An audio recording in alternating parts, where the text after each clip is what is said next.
Howdy folks, got this morning, got Figaro, and got carried away with whipping up the suds this morning, so my hands still got soap and they're kind of slick. This is what the soap looks like. It's a fairly soft one. It's one of my favorites. It's a oud scent, or ode, however you want to pronounce it. And the aftershave today. And that's one of my favorite parts right there. I don't know if you, yeah, there you go. You can see that scent profile there, or scent per pyramid. If you haven't seen one of my videos before with this, I really like this container. I like how the shape of the bottle is. That's glass, and this cap has a stem or a post that goes down into the restrictor. Helps keep everything inside in case you're traveling with it. I already put hot towel to the face, bloom water, and like I said, I already worked up a little bit of the lather with the bloom water. Then what lather was trying to fall out. And today's shaver is going to be the Parker SRX. As you can see, it's all nice and shiny, steel construction. It's pretty well made. Has a little bit of weight to it due to the all steel. For me, that's not quite the issue. I don't mind a heavier shaver. Feels good in the hands. Besides, I like how it looks. Got this whipped up with a horsehair knot brush in a shaving place bowl. It's got grooves in the bottom of it. It's just a small bowl. Got plenty of lather whipped up here. The Parker has a Personna blade in it.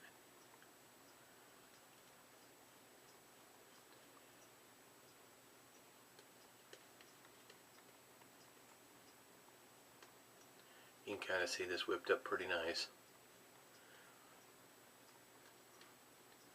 I know you can't feel how it feels on my face, but it feels pretty creamy.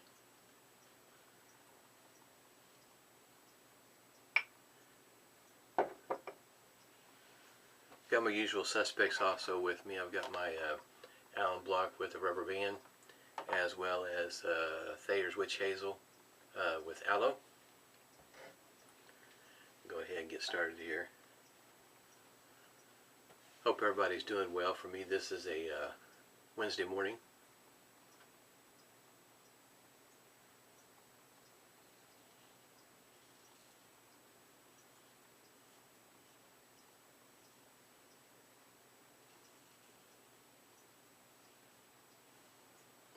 Heard a little bit of thunder early in the early morning hours.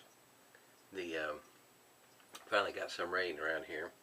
It's been quite a while since we got some, and the humidity hasn't exactly been high, so in other words, not a lot of dew or frost in the mornings.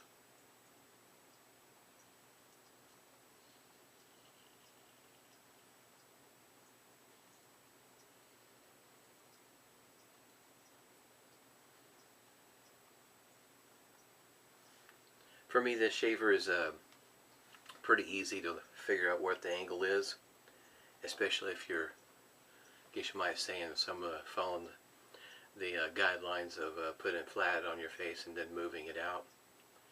That way you can find what angle is working best for you.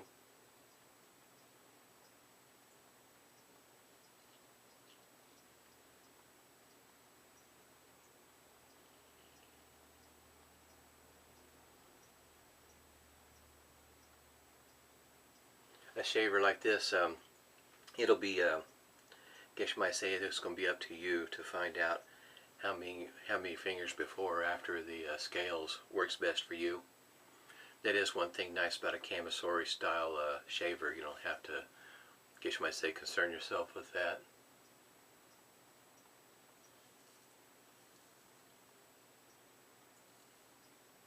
I think that's one of those things that I really like about the Feather Artist Club, is that it was that's one less thing for a person starting out to have to worry about, is where to put the scales at throughout the shave. It's just, it's a natural placement, if you will.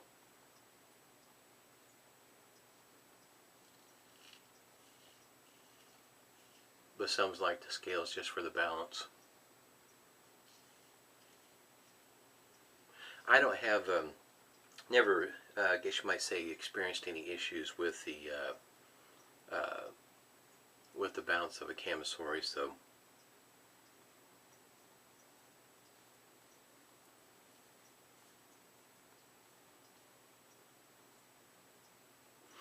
case you might call it a personal preference, what works best for you, what feels natural. For me, when I first picked up the camisori, it really did, it just felt natural. Like that's what I should have been shaving with all along.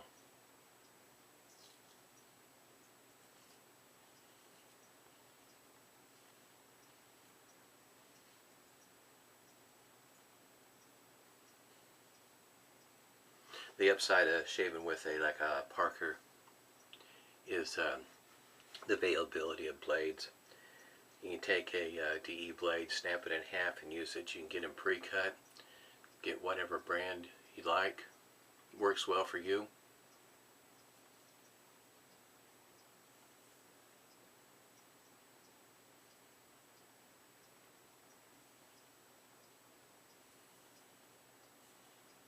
I think I'm trying to get an eyelash in my eye.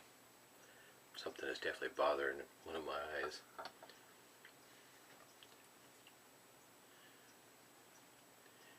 This soap and aftershave combination is one of my favorites. If you haven't tried Figaro or looked into it, if you look at the labeling on Figaro, you'll notice for me, one of my favorite soap makers' name on the back has got TFS on the back of it. If I pronounce this right, Tung Feng Sing, which in other words it kind of figures after I got it and got to looking into it the reason why I like it.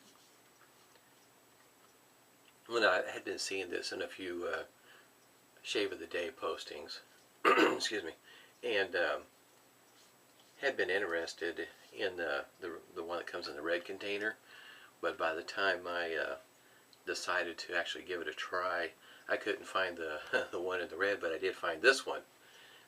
Worked out great for me, because I really like this soap and the aftershave.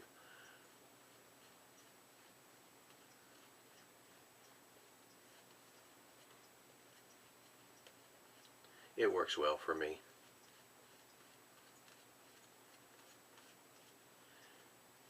Like I said, this is a really creamy soap.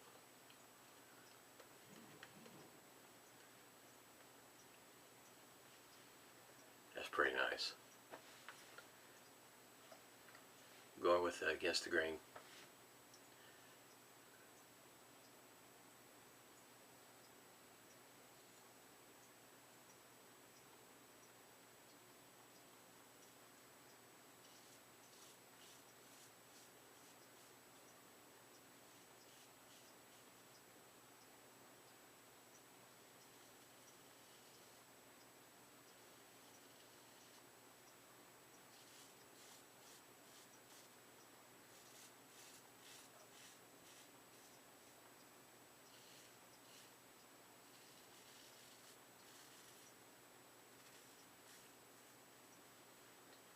If I remember when I'm getting too big of a hurry or get too terribly excited, I'll show you the blade I'm using in this shaver.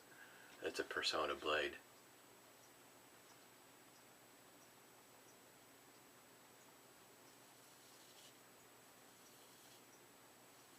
Yes, you might say I try not to let these videos go too terribly long. Every once in a while I do get a little chatty.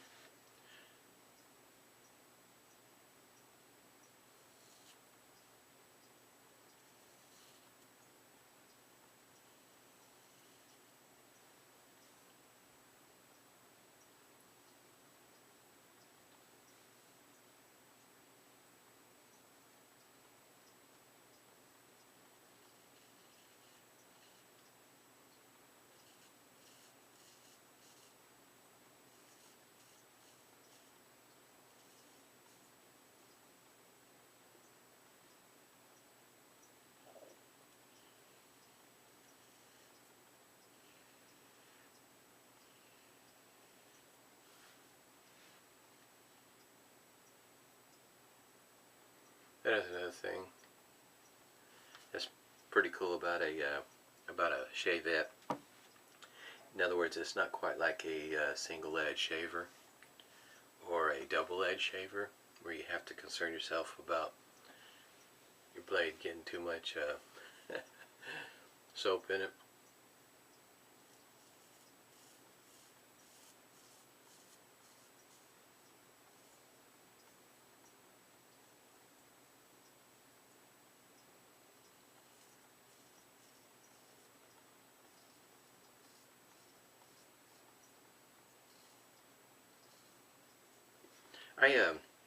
I typically do a 2-pass shave. Most of the time I don't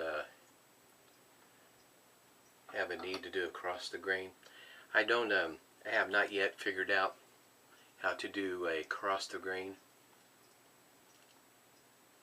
on my neck from the jawline on up.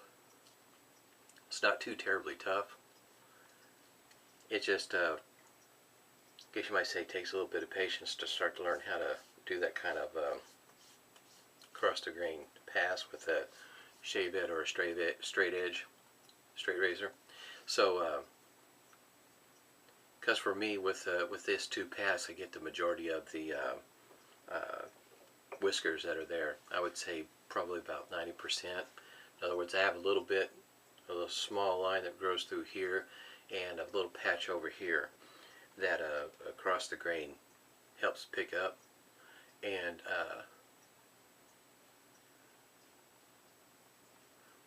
I thought, since it has been a while,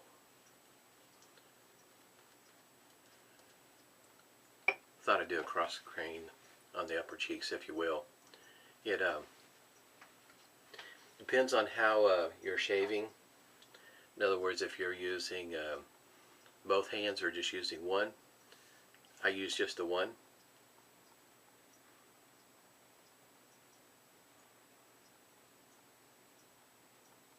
So this is my left side of the face.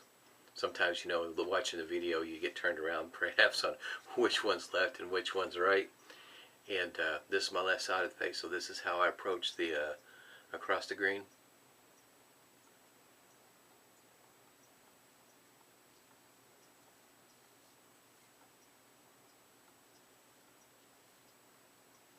And for me,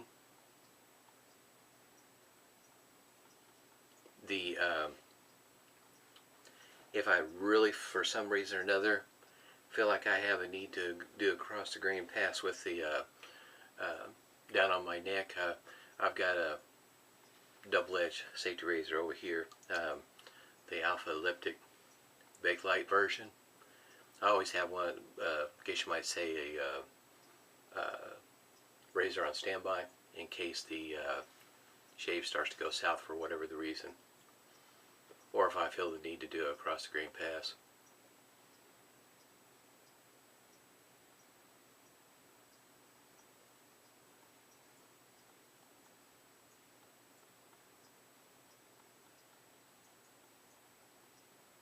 This is where I had the toughest time learning how to get that pass. In other words, oh gosh, can't tell you how many times, by the time, in other words, I get a cut here, it would heal, it would no more heal. I get another one almost in the exact same spot, I don't know, 3 or 4 times in a row. After it healed, get another cut, same spot. It took me it took me a few tries before I finally got it down.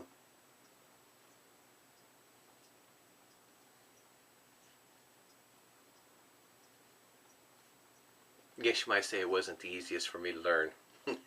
That was the toughest one, was to do that across the grain pass on the upper cheeks. I kept myself pretty consistent right there.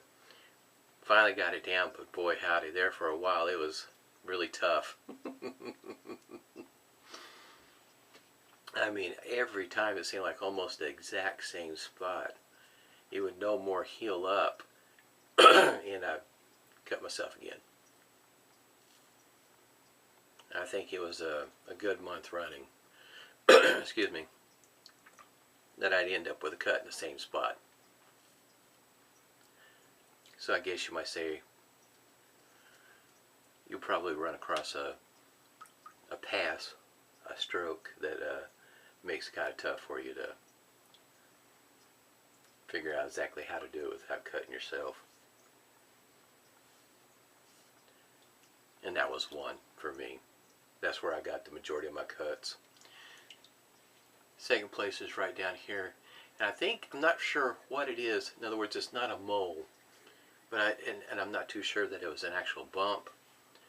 Didn't know any better, it's like a skin tag, I'm not sure. But every once in a while I'll get something right down here. And I'd lop the top of it off every once in a while. A little bit of something that'll grow down there. I get that every once in a while, but not too terribly often. That and the folds of my skin. So that's the reason why, you know, depending on how your skin is, whether or not you need to, how much stretching you need to do. And usually, in other words, if I just do a little bit here and just a little bit of stretching here, it'll get the skin tight enough for me to shave with. And sometimes, just depends on, sometimes the skin around my neck seems like some mornings it's a little looser than normal. So it just depends on how much stretching you need to do.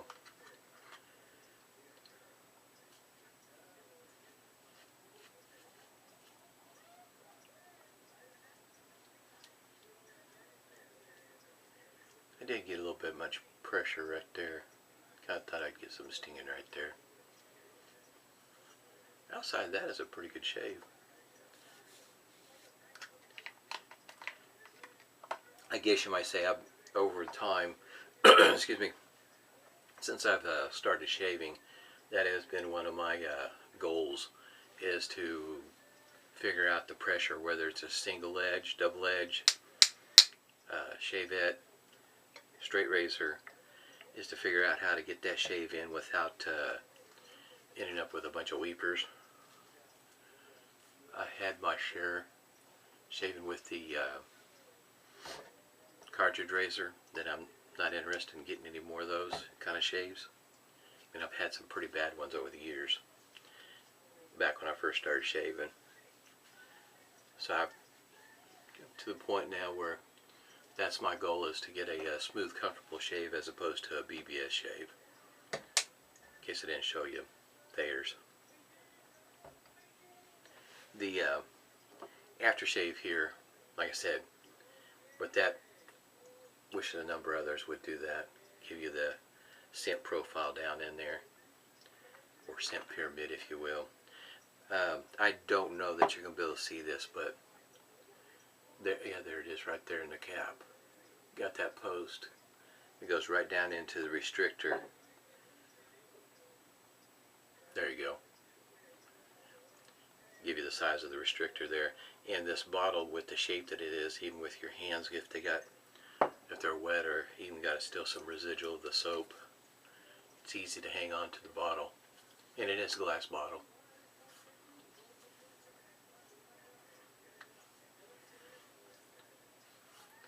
I would say it's a little bit of a warm, but it's a smooth, warm feeling that I feel on my face when I use this aftershave.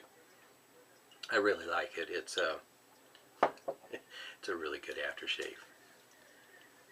At least I do. I like it.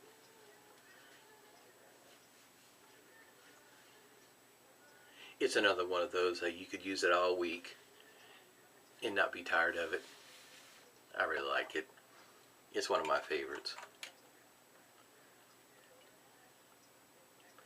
I've seen some people call this Figaro Gold, and it may be difficult to see, but if I pronounce this right, it's Figaro Monsieur. Not sure if I'm pronouncing that right, but anyhow, in gold lettering.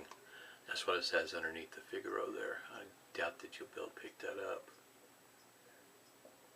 A little bit of reflection there. Before I forget, I'm going to go ahead and take this blade out. I want to show you what I've been using. And it's not always the case, but a number of times when I'm shaving with a Shavette, especially when the saw off, I don't drop it off in the sink. I shave with a injector blade. This one here is a Personna mini hair shaper blade, if you will. This one here comes in a container that does not have a key, and excuse me, how I get it up in here and situated in there is that the you see the post right there, and with this injector blade, Shavette blade, with this blade, what I do, and I know it's going to be hard, it's easier to do it this way. Let's see if I can hold it in there.